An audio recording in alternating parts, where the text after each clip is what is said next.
दोस्तों, राजस्थान की छात्रवृत्ति का आप फॉर्म भर देते हैं। उसके बाद में जब फाइनल में आपकी स्कॉलरशिप आपके बैंक अकाउंट में आती है ना, तो दोस्तों स्कॉलरशिप अकाउंट में आती नहीं है, बिल दोबारा से बन जाते हैं। बहुत समस्या आती हैं, या फिर पेमेंट आपका छात्रवृत्ति का अकाउंट में आए उससे पहले आपके कोई भी गलती नहीं हो। इसलिए मैं आपको कुछ नियम बता रहा हूँ। फॉर्म अप्लाई करने से पहले से लेकर स्कॉलरशिप प्राप्त करने तक के नियम आपको इस वीडियो में बता रहा हूँ। ये उन छात्रों के लिए है जिन छात्रों के लिए अभी तक स्कॉलरशिप नहीं मिली है, या फिर ऐसे छात्र जिन्होंने अभी तक फॉर्म अप्लाई नहीं किया है। उन छात्रों के लिए विभाग की तरफ से जो नए आदेश है ना, छात्रवृत्ति फॉर्म भरने के बाद में ही मिलते हैं। तो ऐसे छात्रों को मैं पहले ही बता रहा हूँ, जिससे कि बाद में कोई दिक्कत नहीं आए। बाद में आपको चेंज करने के लिए ऑप्शन नहीं मिलेगा और आप गलत यहाँ से फॉर्म अप्लाई कर सकते हैं। इसलिए फॉर्म भरने से पहले या फिर स्कॉलरशिप प्राप्त करने से पहले इन जानकारियों को सही से देख लेना। कहीं ना कहीं आपकी स्कॉलरशिप अटक सकती है अगर ये छोटी छोटी कमियां आपके फॉर्म में रह जाएंगी। तो दोस्तों, जो भी चीज़ है मैं आपको वीडियो में इसलिए बता रहा हूँ कि आपको आसानी से छात्रवृत्ति मिल जाए। बाद में इतनी मेहनत करने के बाद में भी छात्रवृत्ति छात्रों के खाते में नहीं आ पाती है। तो दोस्तों, अब जो नियम है ना, इनको मैं सही से बताऊंगा। सही सही आप देख लेना, वीडियो को आगे मत बढ़ाना, ये नहीं तो आपकी यहाँ पर कहीं ना कहीं कमी रह जाएगी। तो चलिए दोस्तों, उन सारी चीज़ों को बताऊंगा जिसकी वजह से आपकी छात्रवृत्ति अटक सकती है। तो चलिए यहाँ से देखते हैं अपनी सारी चीज़ों को।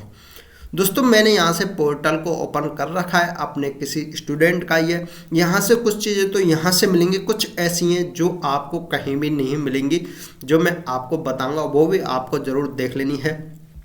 तो चलिए सबसे पहले पोर्टल को ओपन कर लेते हैं, जिसके बाद में हम उन नियमों को भी देखेंगे यहाँ से। लेकिन ऐसे छात्र जिन्होंने अभी तक चैनल सब्सक्राइब नहीं कर रखा है तो प्लीज़ दोस्तों चैनल को भी सब्सक्राइब कर लेना। याद रखना दोस्तों, महत्वपूर्ण इंपॉर्टेंट चीज़ें हैं, महत्वपूर्ण सूचना है। ये जो छात्रों ने देख रखी है कोई बात नहीं, इसके अलावा भी कुछ हैं, उनको ज़रूर देख लेना। सबसे ज़्यादा वो काम आने वाली है आपके। तो सबसे पहले तो ये है, विद्यार्थी जन आधार में EKYC अवश्य रूप से करवा लें, जिसी के माध्यम से आपके लिए जब आप फॉर्म अप्लाई करेंगे जन आधार से, तो आपके मोबाइल पर तभी OTP आएगा, अन्यथा OTP नहीं आएगा।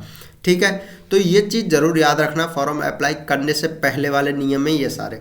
सन 2024-25 में विद्यार्थी के आवेदन में सिर्फ जन आधार से ही स्वयं का बैंक खाता लिया जाएगा। कितने छात्र कमेंट करते हैं क्या मेरा खाता जरूरी है? तो दोस्तों याद रखना, छात्र या छात्रा खुद का ही बैंक अकाउंट लिया जाएगा, किसी भी बैंक का हो, लेकिन बैंक अकाउंट आपका स्वयं का होना चाहिए।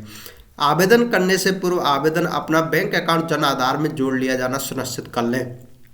दोस्तों, बैंक अकाउंट हो, इसके अलावा आपके जन आधार, मूल निवास, आय प्रमाण पत्र, जो भी डॉक्यूमेंट्स है जन आधार में ज़रूर ऐड करवा देना, अपडेट करवा देना उन्हें, ताकि ऑनलाइन यहाँ से वेरिफिकेशन उनका हो जाए।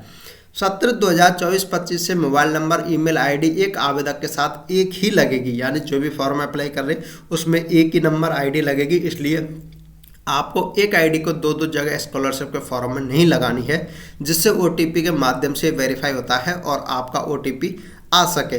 OTP आएगा तभी आपकी प्रोफाइल बन पाएगी। तो इसलिए जीमेल आईडी और आपका मोबाइल नंबर दोनों सही और चालू होने चाहिए। सत्र 2024-25 से विद्यार्थी द्वारा यदि 45 दिन के अंदर अंदर आपने या फिर आपके कॉलेज संस्थान ने आपके फॉर्म को आगे फॉरवर्ड नहीं किया DLO के पास में, तो दोस्तों आपका फॉर्म में ऑटोमेटिक स्वतः ही निरस्त कर दिया जाएगा विभाग की तरफ से, जिसकी जिम्मेदारी अब स्वयं खुद आवेदक की होगी, यानी कि स्टूडेंट की रहेगी अगर आपका फॉर्म रिजेक्ट हो जाता है तो। आवेदन की अंतिम दिनांक 31 जनवरी है। ये यहाँ से अभी इतना ही दिखा रहा है, हालांकि 31 जनवरी आज की लास्ट डेट दिखा रखी है, वो यहाँ से आगे बढ़ जाएगी। चलिए, अब ये है यहाँ से, इसके अलावा भी कुछ ऐसे नियम हैं जो और भी ज़्यादा इंपॉर्टेंट है, वो मैं यहाँ से आपको बता दूँ। महत्वपूर्ण सूचना है, ये फॉर्म भर जाने के बाद में छात्र को दिखाई देती है। सत्र 2024-25 में आवेदन, एक वर्ष में केवल एक ही आवेदन कर सकते हैं। आप एक साल में एक ही आवेदन कर सकते हैं, ऐसा नहीं एक साल में दो दो योजनाओं का अलग अलग कॉलेजों में लाभ ले सकते हैं, ऐसा नहीं होगा। छात्रवृत्ति पोर्टल पर 2023-24 से सेमेस्टर को हटा करके यहाँ से अब क्या कर दिया है, आपके लिए ईयर कर दिया है। यानी सेमेस्टर से आप आवेदन नहीं कर पाएंगे, उसकी जगह ईयर अप्लाई करना पड़ेगा। विद्यार्थी जन आधार में स्वयं का ही बैंक अकाउंट आपको लगाना होगा। बैंक अकाउंट यदि बचत खाता है, सेविंग अकाउंट है, तो न्यूनतम राशि इस प्रकार होनी चाहिए। निजी बैंक में तो कम से कम 5,000 और राजकीय बैंक है तो उसमें 1,000 होगी तो भी आपका चल जाएगा, लेकिन इससे कम नहीं होनी चाहिए। छात्रवृत्ति अगर 30,000 रुपये से अधिक है किसी भी छात्र की तो उनका खाता माइनर नहीं होना चाहिए, सामान्य होना चाहिए। माइनर का मतलब यह है कि आपने बचपन में तो अपना खाता ओपन नहीं करवाया, बचपन में करवाया है तो उसको आपको अपने आधार कार्ड से लिंक करा के जनरल अकाउंट करवाना होगा बैंक में जा करके। यदि बैंक खाता विवरण में किसी प्रकार के परिवर्तन है तो जन आधार में उसे अपडेट करवाना, उसके बाद में ही फॉर्म अप्लाई करना। बाद में फॉर्म में जन आधार के माध्यम से या फिर कैसे भी करके आपका बैंक अकाउंट चेंज नहीं होगा स्कॉलरशिप फॉर्म में। इससे पहले ही आपको चेक करके जन आधार में अपडेट करा लेना है। बैंक विवरण की कंप्लीट जानकारी है, जो किसी प्रकार की त्रुटि अथवा खाता बंद होने के कारण भुगतान अगर नहीं हो पाता है आपका तो उसकी जिम्मेदारी स्वयं छात्र की होगी। यहाँ पर देख लीजिए, अगर किसी भी बैंक में पेंडिंग है आपका कोई भी सिस्टम, यानी फिर जो आपका बैंक अकाउंट है उसमें कुछ भी गलती है तो आपकी छात्रवृत्ति आपके खाते में नहीं आएगी। याद रखना, इसके लिए विभाग आप कोई भी जिम्मेदारी नहीं लेगा, कुछ छात्र की गलती मानी जाएगी। 7/2024-25 से विद्यार्थी द्वारा यदि 45 दिन के अंदर शिक्षक संस्थान को अगर आपका फॉर्म अग्रसित नहीं होता है, पहुंचता नहीं है, तो यहाँ से आपका फॉर्म स्वतः ही निरस्त हो जाएगा। ये भी आपको ध्यान रखना है।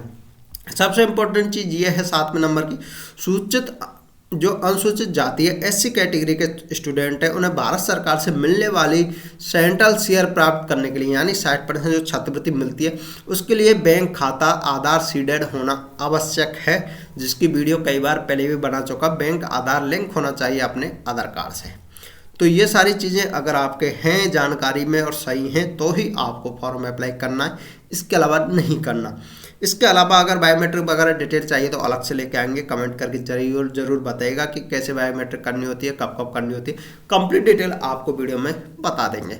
ये जानकारी कैसे लगी कमेंट करके जरूर बताइएगा। वीडियो अच्छी लगी तो प्लीज़ वीडियो को लाइक कर देना है। अभी तक चैनल को सब्सक्राइब नहीं कर रखा तो प्लीज़ दोस्तों चैनल को भी सब्सक्राइब कर लेना। तो चलिए फिर मिलेंगे नेक्स्ट वीडियो में, तब तक के लिए धन्यवाद।